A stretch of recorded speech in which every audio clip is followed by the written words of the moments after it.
Hello everybody and welcome to the latest edition of the Rewatch Project with Hannah and Mike. I am Mike and with me as always is Hannah. How are you this fair Sunday evening, Hannah? Ready for a bit of B5 chat. Bit of B5. Bit of B5. Had a nice weekend. Ready for the week ahead. I'm not ready for the weekend. No, I know. You're going to have quite the interesting weekend. Well, let's not go into any personal details, but let's just say that I'm looking forward to escaping into the world of Babylon 5 this evening. Which episode are we covering today? Tonight we are covering the 7th episode of Season 1, The War Prayer. Synopsis says, a pro-Earth group attacks a Minbari poet. 2 Centauri lovers seek Londo's help. It is directed by Richard Compton and written by DC Fontana. DC Fontana. That's Dorothy Fontana. She is famous for being a writer on the original 1960 Star Trek. Yep. She went by DC Fontana, so nobody would know she was a woman. She knew how to work it. Yeah, well, I mean, again, it shows how progressive Gene Roddenberry was, because she was his secretary. And to his credit, she was making loads of suggestions on the scripts because she was typing them up. And he just said, I'm going to give you a job as a writer. And, he risked a lot for that. And she was hugely important. She was the script editor. She became the script editor. And what happened a lot on Star Trek was a lot of writers who were either science fiction writers, so novelists would come in, and they didn't know how to write for television. Right. DC Fontana had to take these scripts that were written by these really respected science fiction authors, people like Harlan Ellison, who works on Babylon 5, and turned them into Star Trek. And she wrote This Side of Paradise. She did a script polish on City on the Edge of Forever. She was really responsible for a lot of the defining of Spock, the character of Spock, and was a really important writer on Star Trek, and hasn't done a lot of other stuff really outside of Star Trek. So I don't think she was necessarily that much of a working TV writer at this point. So I think it was very much J. Michael Straczynski reaching out to her in the same way that he reached out to people like Walter Koenig, later Majel Barrett, but also people like David McCullum and Bill Mumy and these sort of stalwarts of genre. But I think it's also worth mentioning that this episode wasn't written by J. Michael Straczynski, so I am guessing that we've got a standalone today. So I'm not expecting this to be too much in the way of continuity, but I am expecting a fun 45 minutes of science fiction to take my mind off the crushing reality of the weekend. Don't worry, it's not like being tortured or anything. You volunteered for this particular opportunity. I'm helping out with some school-related activities for one of our kids, and it's taking me out of the game for a few days. So actually, it's probably worth mentioning that might mean there might be a slight delay on the next episode, but hopefully we'll do another one Sunday night here in New Zealand. Hopefully we'll be able to record again next weekend. Yeah. Cool. All right. Well, quick bit of housekeeping before we get on to this. Reminder that we do appreciate feedback at rewatchprojectpodcast@gmail.com, or alternatively, you can leave comments here on the YouTube channel for us to read out. And also, please do check out our friend shows, namely Chinstroker versus Punter, The Good, the Bad and the Odd, Talk Without Rhythm podcast, Film Bastards, and Entertainment Landfill, and positive reviews, preferably on Apple Podcasts and Spotify. 100%. Would also be just capital. And also, it's worth mentioning that likes and subscribes are really helpful. The more people who subscribe, the more highlighting the podcast gets on YouTube, and the more people find it, the more conversation there is, which is ultimately why we do this. Yeah, that's what we're here for. That is, and that is an excellent motivator for doing these with a greater level of frequency. And last but not least, a reminder that we do appreciate donations via PayPal if you can afford to do so without causing yourself any financial hardship. Anything else, Hannah? Have you had any feedback? Yes, we have feedback. Okay, cool. Also, when we say we're here for the feedback, we really are. Like, we don't count our opinions as being definitive. We are up for discussion. We want to hear what your feedback is, what your ideas about B5 are. What your experiences of watching the show were as well. Yeah. I love hearing about whether you're watching it for the first time or if you did see it when it was first on, were you active in the fandom, all that kind of good stuff. I mean, this needs to be a collective trip. Yes. Not just a singular vision. Indeed. Yeah. So let's see. Who have we got comments from? Okay. One of our becoming very regular feedbackers, Winitaly 3173, writes, originally the part Koenig was going to play was one of Sinclair's torturers in A Sky Full of Stars, but he was recovering from a heart attack. Bad for him, but good for the rest of us because we wouldn't have seen him again. Yeah, that worked out well, didn't it? That he actually played a character who could be recurring on the show. Absolutely. Yeah, no, that's very serendipitous. And of course, our steady feedbacker, Mike's Musings, reports, I started to feel as though Star Trek wasn't forward movement, but was just lateral movement with each episode. This is a conversation that's been ongoing for the last sort of 3 podcasts about how Mike's Musings found B5 versus Star Trek, being that B5 was more mature. And yeah, that's like, we bring that feedback on, because I want to hear everybody's feelings about how they view it versus other, not just Star Trek, but other sci-fi things. It's quite interesting watching Farscape at the moment and B5 at the same time, because they're very different shows, but in some ways quite similar in tone of things. They all swim in the same pool, don't they? Yeah. But it's really good to have 2 sci-fi shows on the go that have quite strong alien characters. And that's something that I think a lot of modern day sci-fi suffers from. They go on obvious tropes rather than developing that character. Yeah. So I'm really enjoying it for that reason. Thank you, Mike's Musings. Thank you very much. Let's go watch some B5. All right, okay, we're going to hit pause.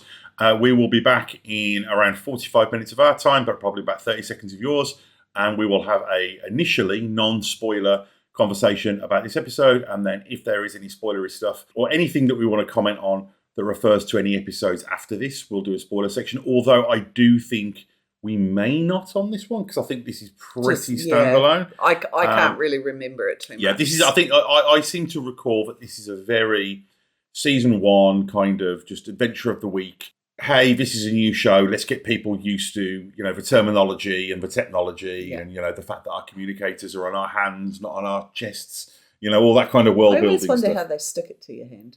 I would imagine it's just some kind of adhesive. Do you mean in the show or behind the scenes? No, not behind the scenes, but like what the in-show.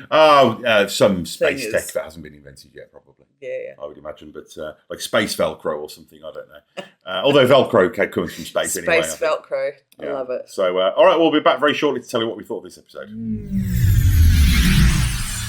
And we are back. So we've just finished watching The War Prayer, the 7th episode of season 1 of Babylon 5. Hannah, what are your initial thoughts on this episode? I really enjoyed it.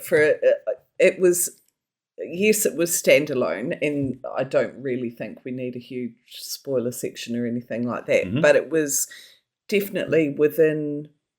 I could see larger storylines within it. I mean, it still exists in the Babylon 5 universe. Yeah, of course, so 100%. But it's one of the things I love about B5 is even if they're not explicitly showing you something that's going to carry on, they don't forget about a thread of a story. And it's important as well to, I don't want to put words in your mouth, but I think I know you well enough to think this is what you're driving at. Do you? I think so. Is that we'll see. Is that it's not even a qualifier. It's like the fact that this is a standalone is in no way a bad thing. No.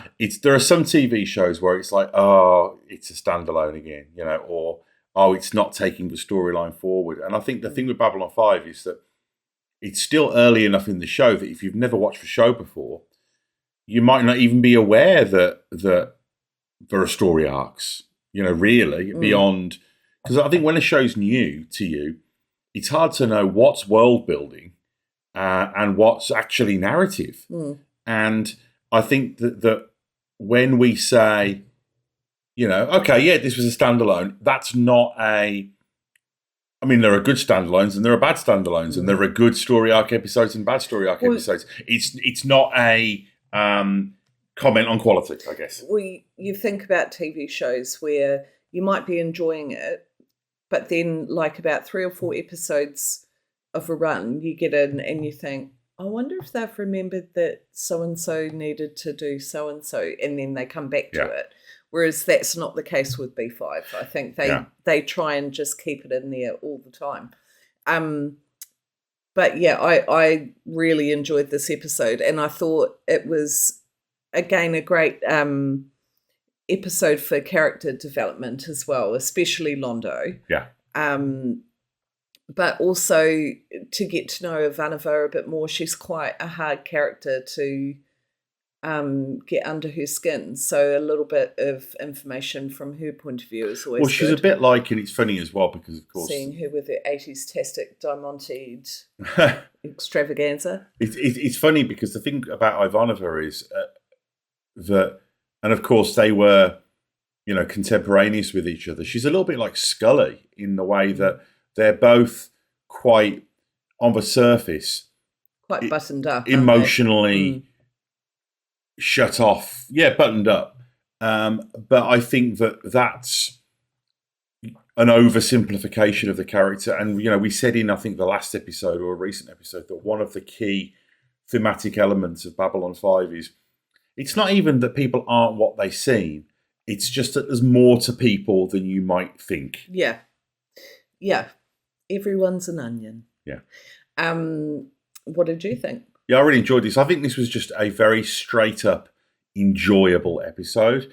This was very much a solid episode of 90s sci-fi. And I like 90s sci-fi. It flew by as well, didn't it? Yeah, It went it was over before I even bloody knew it. Well, I mean, we talked about this a little bit with Agents of S.H.I.E.L.D. about how shows that evolve and change and, reset their status quo, it's interesting when they just get to explore it. And we're in kind of phase 1 of Babylon 5 at this stage, where, the setup's there's a bit of mystery, but largely the concept of the show is multiple alien races are trying to, work together in a kind of United Nations type environment. And there are challenges in maintaining that. That's the initial Babylon 5 version 1.0 status quo. And I think that this episode is a really enjoyable adventure of the week that explores the storytelling possibilities of that concept and makes the most of the fact that there's interesting stuff going on.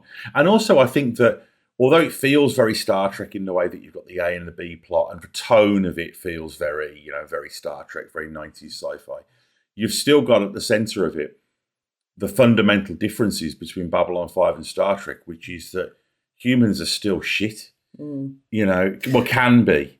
I thought the sentiments of this episode were supremely prescient. They're evergreen, for the day they? we live in. And it's interesting about how I thought one of the scenes that I'd forgotten that I think is a really quietly good scene is the scene between the poet and Londo, where he's like, "Oh, what are you to live without love?" Well, it's not just that, but he's like, "Well, what do you know about Centauri?" And she was just like, "Dude, people are people." Yeah, all the good and all the bad that goes with that. People are just people. I have no idea what we're singing. Or did you just? Is that an original? Did you? We had the improvisation. It's only water. Just saying. Yeah, that's it's only what you water. think. We've got a gas leak in the house. I think at the moment that would explain a lot. But no, I really enjoyed this episode. I thought that it used a lot of the cast. You got to Garibaldi, Sinclair, Ivanova, but you also got Jakar, Londo, Veer, Delenn. Actually, one thing I really enjoyed was seeing Delenn kind of do the Minbari version of joking around with a colleague. Yeah. You know, it was lovely. And you haven't seen her be sort of less formal, as informal as she kind of she's can largely get. the main mode of Delenn that we've seen so far is mysterious and ethereal. Is kind of, but here we see some and sort of befuddled by humans. Yeah, trying to eat popcorn and you know, it's. But what we see here is, and Mira Furlan's so great, you know, is that she's really good at doing intense and angry, but she's also really good at doing this thing that Mira Furlan does. That it's kind of almost her trademark thing, and it's hard to explain. When I interviewed her, I talked about this, and like it was really nice because she was just kind of like, oh, no one's ever actually really sort of pointed that out before. But she does this thing where she sort of, it's like a kind of distraction that she has. Like she almost looks off to the side, like she's just off thinking about, you can really see the wheels turning inside her mind when she's there. And it's very much, it's film acting before you saw a lot of film acting on television. Yeah. You know, because if you look at, for example, the guy who plays Malcolm, he's very much a TV actor. His style of acting is very much 90s television. Whereas Mira Furlan she was a film actor, you know, in the former Yugoslavia where she's from. I mean, you know, she, like I said before, she was like the Meryl Streep of that part of the world. And now, of course, you know, in the post Breaking Bad and, you know, this premium TV age, there's no distinction between film and television acting, and that's good and bad, you know. Yeah. But there was, in the 1990s, there was a style of acting that was specific to television in the same way that there was a style of acting that was specific to theatre and radio and film, because they were different mediums. You know, TV was watched on very small screens in, you know, a square format. They were much smaller. They were low fidelity. They were often, the sound wasn't great, and television was something that you just kind of had on, and you'd be there with your family, and maybe a couple of people in the room would be watching it, and a couple of people wouldn't. But now, of course, you know, since VCR, but really since streaming, television is a much more prestigious thing as far as how we consume it. People really sit down and concentrate and watch TV shows. Yeah. Whereas back in really from the 50s through to the 2000s, TV actors and writers had to really project out of the television to capture the attention of the people in the living room. Virtually stage acting. Well, exactly. I mean, they had to. I heard William Shatner talking about this. He's like, basically, we had to shout. He's like, not necessarily literally, but he's like, but as far as the style goes, everything had to be really obvious and really clear. And that was in the writing. Really you would signposted. Yeah. And that's why we go back now and we watch these things that were designed to be watched on tiny televisions over aerials. We watched them on 100-inch televisions in HD and just go, oh God, look, this is so, you know. And it's like, well, yeah, of course. It's like, you know, if you take a piece of art that was the size of a postage stamp and blow it up the size of a wall, it's not going to look great necessarily, you know. But at the same time, I think that there is kind of an enjoyment in that as well. But this, I think I enjoyed how kind of traditional sci-fi TV this episode felt. You know, because there's it was very traditional sci-fi, and it was great.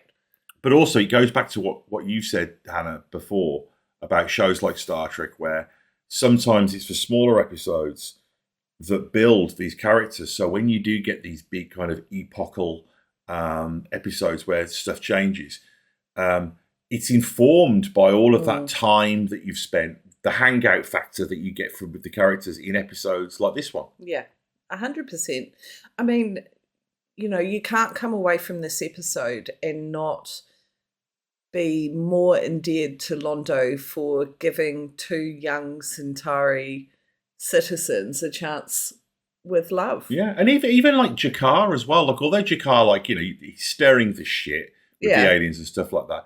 But he's still, there's a lightness to the performance in this episode that just it automatically endears you to the character. Yeah. He's a douchebag, but he's our douchebag at this point. As opposed to in the pilot where he really is a full-on antagonist. It's like, we're allowed to moan about him, but you can't. Yeah, exactly. It's one of those. Keep it in the family. He's family member. A few little moments I do want to point out, though, I do want to sort of like take the time to highlight, is, Mira Furlan, as I say, in the opening scene, this is, I think, the first time that you really get a sense of how much presence she's got. It's the first time that the camera's really close in on her face for a long period of time, and you get to start to get a little bit of a sense of just what a world-class actor Mira Furlan is. So we see, her friend get stabbed and branded, and one thing I've got to mention that Babylon 5 does that I love is the little musical stabs that it does between the scenes. Usually when a scene will finish and you'll get a establishing shot of the station, and you'll get the sort of, that's a very it's those moments like that that give me the nostalgia shivers. That's when I think back to sitting in friends' bedrooms when the show was first on, watching it, sat cross-legged on the floor, watching it on a TV screen, that it's those, because when I first watched it, because it had been on for a while, I guess by modern terminology, I binged it. I'd watch 4 episodes and then be like, right, I've got to go home. And then I'd come back the next day and we'd watch another 4 episodes. And then, of course, we caught up with it like you do in all this. So when you watch 3 or 4 episodes back to back, you start to notice the editing on the shows. You start to notice that the a bit like on sitcoms, sort Friends. Of beats of it. The da da da da da da da da da. And then when you get that bit of music on Friends? It's those sort of little weird things that just become part of your psyche when you watch a TV show a lot, But that TV shows don't do that anymore. That is something that just simply doesn't exist. Those little bits of music. Well, it seems odd for a TV show to have any kind of soundtrack within it. Now. Yeah. Like, well, at least certainly incidental music. Yeah, I mean, it's certainly any kind of soundtrack that draws attention to itself. It's interesting as well that we learn that it's not just Earth that's pro-Earth. The colony is Mars, which we know is an Earth, a human colony, and that they're trading off there. And I love how not on my watch Sinclair is. He doesn't say it, but he kind of talks around it. He's like, I don't like it, Michael. Not on my station. I'm sitting there and I'm like, say it. But he doesn't. I like the fact that he basically had I feel like he could have had a piece of cotton attached to his lip to pull up to sneer in a real comedic sort of I hate you kind of way. I love the way as well that when the Doctor and Garibaldi are kind of gently questioning the female Minbari after she's sort of come to, and Garibaldi's like, is there anybody that has a vendetta against you or anything like that? And she's like, well, sometimes people don't like my poem, but I've never been frigging branded and stabbed, if that's what you mean. Victim blaming going on here. I like the way as well that Franklin says to her. What were you hearing? Yeah. I like the way as well that when Franklin suggests that he could remove the branding, and it's that kind of it's the 2 gender symbols, isn't it? It's kind of like obviously a Prince fan, the person who did that. And she's like, no, I want this to be a reminder. And also, she's a poet archetype as well, so it probably would help. Look at my suffering. Yeah, exactly. It's like, artists like a good sort of victim narrative as well, don't they? Well, it's like tough guys with scars. Yeah, exactly. Yeah.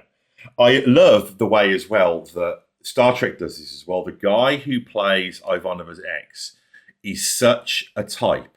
Like, I think the actor's Australian, but he's meant to be British. And he is what Paul and I call a dishy actor, like a Nigel Havers kind of. He looks like he should have been in a Nescafe advert. He looks like the guy, the bad guy in 3 Men and a Little Lady. Yeah. And I mean, I always think of like season 1 Who says, Giles. "Shut up, you little shit." Yeah, to yeah, the yeah, little yeah, girl, and yeah. everyone goes, "Ooh." Well, he feels like he would have been cast as one of the Watchers in Buffy. Yeah. He's got that kind, like I say, Nigel Havers, oh gosh, Anthony Stewart Head, that kind of, he just feels like a housewife in 1987 would have been like, oh, he's a bit dishy, isn't he? He's one of those kind of stuff. And Malcolm as well. He's just such a type. There's something Babylon 5 does this a lot. The classic TV X trope, the kind of like well, you weren't there when I woke up in the morning, and it's been 8 years since I've seen you, and it's can't get you out of my damn head. Yeah. It's like, do you ever think about what could have been if we'd have stayed together? I like the fact that she's like, no. Yeah. How were you after we split up? I really enjoyed my job. It was a great opportunity. Yeah. I was great. I just, and you also get the opportunity for Peter Jurassic to do some good comedy stuff as well. Like, you've got his "What Does Love Have to Do with Marriage?" and famine, pestilence, and death. He's through wise. He's great in those sort of what's love got moments. to do with marriage? But also, you learn. There's a lot of really good stealth world building going on here as well. You learn about some of the fundamental traditions on Centauri Prime, and this is all stuff that's just, it's a drip approach to submerging you in the culture in ways that will be really valuable when things ramp up. Absolutely. Because the ramping up wouldn't mean anything. Also, it's great that it's Winnie from the Wonder Years. Is the Centauri, young Centauri girl. And the lad he's one of the Dream Warriors from Nightmare on Elm Street Part 3 as well. And I just, I keep getting distracted by the fact that Londo has got such a high forehead compared to all of the other Centauri we've seen. Yeah. They've all got either quite a low hairline. Well, maybe it's Centauri male pattern balding. I mean, we don't know how that works. Maybe, or I wondered whether, because his hair is a lot bigger, whether, I don't know, is there like some symbol of awesomeness? Because I think that there's certainly some meaning behind it. It makes me think a little bit of like the Roman haircuts. When you think of Caesar, that kind of fringy look that they had. I think it's meant to be not similar to that, but kind of culturally eliciting. Yeah, I sort of feel like there's a rank and command to the hair. Yeah, well, you see, the feeling I get, I mean, I don't know if he's ever definitively said, so I don't think there's a right or wrong here. For me, I get the impression that there's just different levels of tradition, and that Londo is just old school. Yeah, I was just about to say, could it be like men in the 1940s versus young men in the 60s? Yeah, it could be wearing their hair longer. Yeah, and if you wanted to demonstrate that you were ultra conservative, you'd have like a crew cut or a short back, a good army haircut, or and it's sort of something like that, I guess. Okay. It's interesting that we see Kosh because we haven't seen him for a while, and I'd forgotten how infrequently they kind of deploy him. And we mentioned, and I don't think we will do a spoiler section here, but there's a couple of things I want to mention, and it isn't spoiler to say this because it's obviously a world building element, but you've got the mystery around him looking at studying Earth images and how he's just got no interest. He says we've got no interest in the affairs of others. And it's really also interesting that they choose a standalone episode to really make explicit what happened after the pilot. Yeah. The idea that everybody who was close to Kosh has got reassigned. So that's a really neat way of dealing with the behind the scenes stuff on the show that resulted in some of the actors changing. And I think it was very deftly handled. Well, I like the fact that they actually did refer to it rather than just blasted past I hope people sort of forget about it. That was aired a year ago. Who cares? Yeah. I think that what that does is, and I remember at the time, for geeks watching the show, it almost felt a little bit mission statementy that they did that. It was almost like we remember, like we don't think you are stupid, audience. and that's kind of flattering. So we get fights breaking out, and basically what we see is the division. And it's interesting because that's how it works, because you get, the human guy who was suspected of being involved. He then gets beaten up by aliens, which validates his own xenophobia. And that cycle that's how it happens. Yeah. And then you get to the point where no one can really remember who started it. It's just that we hate each other. Just a full-on hate fest. I mean, I saw a little bit. I grew up in Birmingham, in England, where there was a very large Indian and Pakistani community. There was a very large West Indian community, and there have been challenges around integration. And what you would see is particularly in the 1970s, skinheads being racist towards Pakistani and Indian people, and then those Pakistani and Indian lads getting really pissed off and picking fights with retaliating, but often retaliating with people who didn't have any skin in the game in the first place. So then they become racist, and it's just a vicious circle. But nobody's the bad guy and everybody's the bad guy. It's one of those kind of situations. Yeah. So we see the Centauri couple get attacked, and Jakar's stirring the shit with the aliens. We see the poet talk to Londo about how people are the same. I like the way that when Londo says to the poet about Winnie from the Wonder Years, that, she'll learn to live without love. And she's like you did. Just as you did. Yeah. So again, you're getting informed about that. And I think that's what's interesting when you get outside writers to come in, because they've got the story Bible. They've got, and JMS wrote really detailed biographies of each of the characters that talked about their motivations. So to get a writer like DC Fontana, who's a great writer, who has all of that information, but then will dramatize it, it just means that you get to kind of pump the brakes and not just be, exposition. And it's funny as well, because people always talk about how great it is now that TV seasons are only 8 episodes and all that, so it's all killer, no filler. And I'm like, well, first of all, it's not all about story. It's not all about plot. And secondly, I weirdly find a lot of the 8-episode, 10-episode seasons have got more filler than the 25-episode seasons, because the problem is that those 8 or 9 episode seasons, they're not 25 episodes of story shrunk down to 8. Often they're a movie stretched to 9 hours. Yeah. So it's going the other way. Yeah, absolutely. So I think we kind of learnt the wrong lessons there. It was like, well, no, why don't you treat it as a show that would have been 20 episodes before and just have it being like full tilt the whole way, Yeah. Although that can create problems as well.